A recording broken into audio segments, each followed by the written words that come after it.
What's going on, everybody? In this video I'll show you guys how to zero gap your wall magic clips, your Slimline Pro LIs, and your Andes T outliners.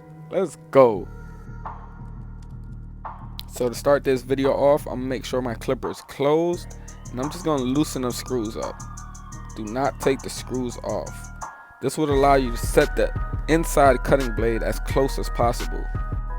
Keep in mind that the back blade needs to be higher than the actual cutting blade. If the cutting blade is too high, it can snag the skin when you're fading.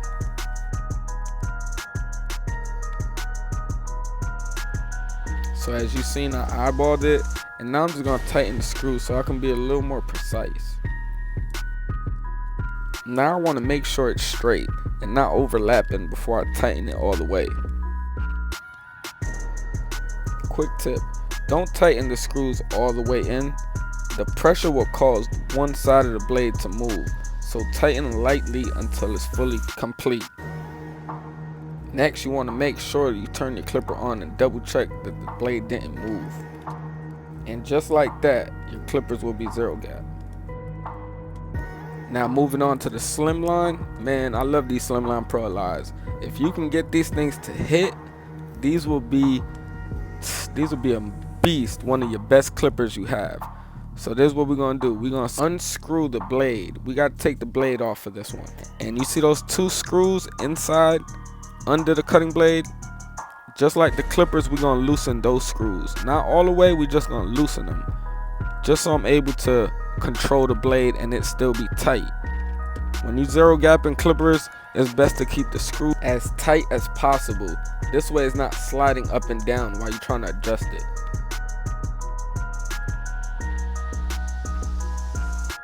Alright, so just like the clippers, I'm gonna eyeball this and I'm gonna tighten it just a little bit so I can be a little more precise, and then I'm gonna use this Barber method, and I'm gonna show you guys how we do it. Setting the blade on the mirror at a 45-degree angle gives it just enough space, and it holds down the blade, making it that much easier when it's time to screw it in.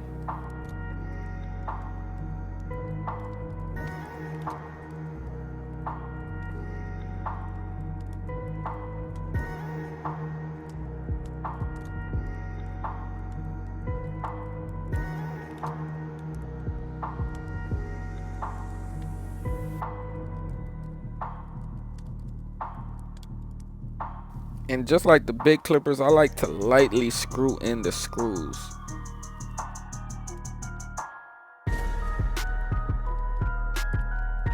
So now that that's done, we're gonna screw the blade back in and we're gonna test these bad boys out. See, me personally, I don't have a problem with zero gap clippers because I don't have a heavy hand. Other barbers or other people may have a heavy hand, so you don't want your clippers too zero gap. At this is the moment where you find your sweet spot. So if it's hitting too hard, just go back and restart. So now we jumping into the infamous Andes T outliners. As you've seen the steps before, these are the same exact steps, so try to follow along.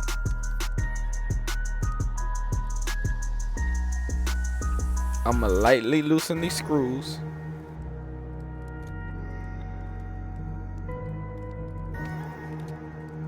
I eyeballed it, then I tightened the screws up just a little bit.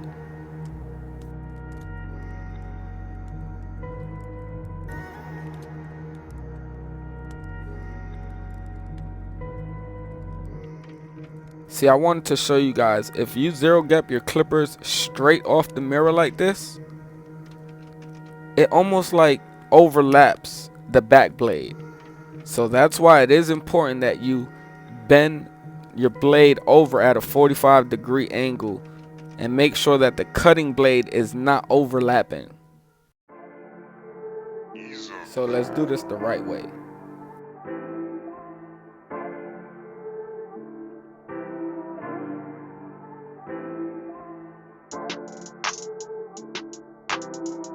Now as you see, I want it close, but I do not want it even. I don't want the blades even. So now before I put it on the mirror, I'm gonna make sure I tighten it just a little bit so it won't move, and then I'll continue to screw in one screw at a time.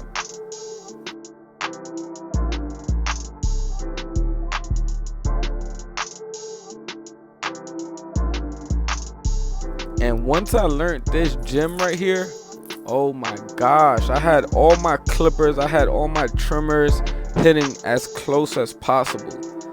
This gives that sharp line. So if you having trouble with sharp lines, or if you having trouble lining up and it's not cutting, try zero gapping your clippers. And just like that, we're gonna screw this blade back on, and you should have some hitters on your hands. Now before you screw the blade completely in, make sure it is straight, lined up with the clipper. So if you found this video useful, if you feel like it can help somebody, give it a thumbs up, share this video, and y'all stay tuned for the 500 subscriber giveaway coming soon. Gifted. I'm out.